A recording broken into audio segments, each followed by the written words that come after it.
সামাজিক যোগাযোগ মাধ্যমে ঢুকলেই চোখে পড়ছে একটাই আলোচনা, জামায়াতের এক নেতাকে ঘিরে ভাইরাল হওয়া ঘটনা।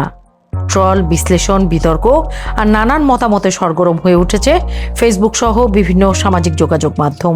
শুধু তাই নয়, বাংলাদেশের রাজনীতিতে এমন দৃশ্য বিরল। একটি ভাইরাল ভিডিও, তারপর দলের জরুরি বৈঠক, আর মুহূর্তেই বহিষ্কার। কিন্তু এখানেই শেষ নয়। এখন সবচেয়ে বড় প্রশ্ন, জামায়াত থেকে বহিষ্কৃত হওয়ার পর সাতক্ষীরা 4 আসনের সংসদ সদস্য গাজী নজরুল ইসলাম কি তার এমপি পদও হারাবেন? আইনের ভাষায় উত্তরটা এত সহজ নয়। সংবিধানের 70 অনুচ্ছেদে স্পষ্ট বলা আছে, কোনো সংসদ সদস্য দল থেকে পদত্যাগ করলে অথবা সংসদে বিলের বিপক্ষে ভোট দিলে তার আসন শূন্য হবে। কিন্তু দল যদি কাউকে বহিষ্কার করে, সেই পরিস্থিতি নিয়ে সংবিধানে একটি শব্দও নেই। অর্থাৎ বহিষ্কার আর পদত্যাগ দুটি এক জিনিস নয়। এ কারণেই সাংবিধানিক ইতিহাস বলছে, শুধু দল থেকে বহিষ্কার হওয়ায় কোনো সংসদ সদস্যের পদ স্বয়ংক্রিয়ভাবে বাতিল হওয়ার নজির নেই। এর সবচেয়ে আলোচিত উদাহরণ 2005 সালের বিএনপির সংসদ সদস্য আবু হেনাকে দল থেকে বহিষ্কার করা হলেও তৎকালীন স্পিকার মোহাম্মদ জমিরুদ্দিন সরকার স্পষ্ট করে জানিয়ে দেন, তিনি দল থেকে পদত্যাগ করেননি বা দলের বিরুদ্ধে ভোটও দেননি। ফলে তার সংসদ সদস্য পদ বহাল ছিল। একই ধরনের ঘটনা ঘটে 2014 সালে আওয়ামী লীগের আব্দুল লতিফ সিদ্দিকীর ক্ষেত্রে। দল থেকে বহিষ্কারের পরও আওয়ামী লীগ তার সংসদ সদস্য পদ বাতিলের সুপারিশ করলেও শেষ পর্যন্ত আদালত বা নির্বাচন কমিশনের সিদ্ধান্তে তার সদস্য পদ বাতিল হয়নি, বরং তিনি নিজেই পরে সংসদ সদস্য পদ থেকে পদত্যাগ করেন। গাজী নজরুল ইসলামের ঘটনাও আপাতত সেই পথেই এগোচ্ছে।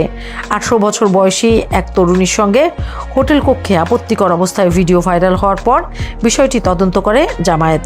দলের দাবি, তদন্তে নৈতিক স্খলনের অভিযোগ প্রমাণিত হয়েছে। এরপর গণতন্ত্রের 62 নম্বর ধারা অনুযায়ী তাকে দল থেকে বহিষ্কার করা হয়। একই সঙ্গে নির্বাচন কমিশনকে বিষয়টি জানানোর সিদ্ধান্ত নেয় দলটি। তবে সংবিধানের আরেকটি গুরুত্বপূর্ণ বিধান 66(2) ঘ অনুচ্ছেদ বলছে, নৈতিক স্খলনজনিত ফৌজদারি অপরাধে অন্তত 2 বছরের কারাদণ্ড হলে একজন ব্যক্তি সংসদ সদস্য থাকার যোগ্যতা হারাবেন। কিন্তু গাজী নজরুল ইসলামের বিরুদ্ধে এখন পর্যন্ত আদালতের কোনো দণ্ড বা দোষী সাব্যস্ত হওয়ার ঘটনা ঘটেনি।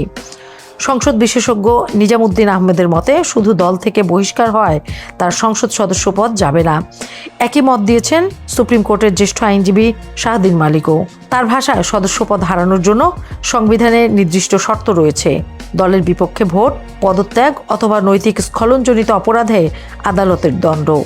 তবে নৈতিক স্খলন বলতে ঠিক কী বোঝায়, সেটিরও স্পষ্ট আইনি সংজ্ঞা এখনও নেই।